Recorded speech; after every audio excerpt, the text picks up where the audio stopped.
உங்கள் கற்றது கையளவு. ஜி பரமேஷ்.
இன்னைக்கு மத்தியானம் பாத்தீங்கன்னா நம்ம பத்மபூஷன் கேப்டன் அவர்களோட கோவிலுக்கு நான் போயிருந்தேன்.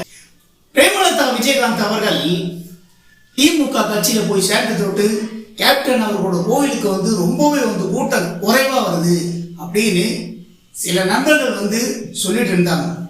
ஆனா பாத்தீங்கன்னா கேப்டன் அவர்களோட கோவிலுக்கு முன்ன இருந்ததை விட இப்ப கூட்டம் அதிகமா இருக்கா இல்லையா அப்படின்னு கேட்டீங்கன்னா கண்டிப்பா முன்ன இருந்ததை விட கூட்டம் இன்னைக்கு நான் பார்த்தது வரைக்கும் சொல்றேன், முன்ன இருந்ததை விட இப்ப கூட்டம் ரொம்ப ஒரு குறைவா தான் இருக்கிற மாதிரி தெரியும். ஒரு வேளையா ரொம்ப வெயில் அடிக்கிறதுனால எல்லா நாளும் ஒர்க் பண்றோம், சண்டே அன்னைக்காவது வீட்லயே சாப்பிட்டு தூங்குவோம் அப்படின்னு சொல்லிட்டு சில பேர் ரெஸ்ட் எடுக்கலாம் அப்படின்னு சொல்லிட்டு நினைப்பாங்க. ஒரு வேளையை அதனால கூட வராம போயிருக்கலாம். என்ன கேட்டீங்கன்னா கேப்டன் அவரோட கோயிலுக்கு நிறைய பேர் வராம இருந்திருக்கலாம். ஆனா என்னதான் திமுக கட்சியில கேப்டன் அவர்கள் போய் சேர்ந்தா கூட கேப்டன் அவர்கள் மீது கேப்டன் அவர்களோட ரசிகர்கள் மக்களும் வைத்திருக்கும் அன்பு என்னைக்குமே மாறாது. என்ன கேட்டீங்கன்னா இதை சில பேர் சொல்லலாம், ஏன்னா திமுக கட்சியில போய் சேர்ந்துட்டாங்க, அவங்க திமுக கட்சியில போய் சேர்ந்து இப்போ அவங்களுடைய விருத்தாச்சலத்துல அவங்க போட்டியிட்டு அவங்க ஜெயிச்சாங்க. ஜெயிச்சு பிரேமலதா விஜயகாந்த் அவர்கள் எம்எல்ஏ கூட ஆயிட்டாங்க. மக்களை பொறுத்த வரைக்கும் கேப்டன் அவர்கள் மீது வைத்திருக்கும் அளவில்லாத அன்பு என்னைக்குமே மாறாது. என்ன கேட்டீங்கன்னா கேப்டன் அவர்களுடைய ஃபேமிலி எத்தனை ஆட்சி மாறினாலும் சரி, ஏன் அவங்களுடைய கட்சி போட்டியிட்டு தோல்வி அடைந்தா கூட சரி, அடைந்த பிறகு கூட பாத்தீங்கன்னா கேப்டன் அவர்களோட கோயில அன்னதானம் பண்ணிட்டே தான் இருக்காங்க. என்ன கேட்டீங்கன்னா இதெல்லாம் ஏற்கனவே அன்னதானம் பண்ணி வேர்ல்டு லெவல்ல ரெக்கார்ட் பண்ணியிருக்காங்க. இதை பத்தி நம்மளுடைய சேனல்லையும் ஒரு காணொலி வெளியிட்டு இருந்தோம். இந்த மாதிரிலாம் அன்னதானம் என்ன கேட்டீங்கன்னா யாராலையுமே பண்ண முடியாது அப்படின்னு தான் சொல்லணும். ஃபர்ஸ்ட் தயிர் சாதம் பண்ணாங்க, சாம்பார் சாதம் போட்டாங்க, வெஜிடேபிள் பிரிஞ்சு போட்டாங்க. இந்த பாத்தீங்கன்னா அன்னதானம் பொறுத்த வரைக்கும் கேப்டன் அவர்களோட ஃபேமிலி மாதிரி யாருமே பண்ண முடியாது. அது மட்டும் இல்ல, எத்தனை வாட்டி கேட்டா கூட அன்னதானம் சாப்பிட்டுட்டு அதே தட்டிலேயே வாங்கிங்க அப்படின்னு சொல்லிட்டு ஒரு முகம் சுளிக்காம எல்லாருமே அவங்க அங்க இருக்கிறவங்க யாருமே அங்க ஒர்க் பண்றவங்க எல்லாருமே கேப்டன் அவரோட டீம்ல ரொம்ப முகமே சுளிக்காம சிரிச்ச முகத்தோட தான் அன்னதானத்தை வழங்குறாங்க.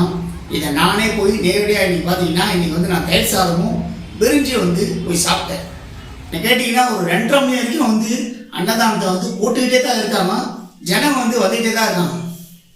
ஜனங்க கூட்டம் வந்துகிட்டே தான் இருக்காங்க. முன்ன இருந்ததை விட என்ன கேட்டீங்கன்னா குறைவா தான் இருந்திருக்கு. இப்ப நாளைக்குலாம் கூட்டம் அதிகமா வருதா இல்லையான்னு நம்ம கேப்டனோட கோயிலுக்கு போய் பார்த்ததுக்கு அப்புறம் தான் நமக்கு தெரியும்.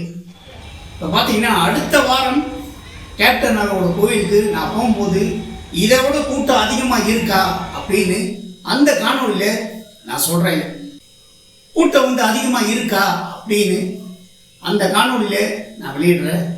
இப்போ பத்மபூஷன் கேப்டன் அவர்களோட கோயிலை பத்தி நம்ம வெளியிட்டு இருக்கிற இந்த காணொலியை பத்தி நீங்க எல்லாரும் என்ன நினைக்கிறீங்கன்னு உங்களுடைய கருத்துக்களை என்னுடைய கமெண்ட் பாக்ஸ்ல எல்லாரும் மறக்காம பதிவு பண்ணுங்க.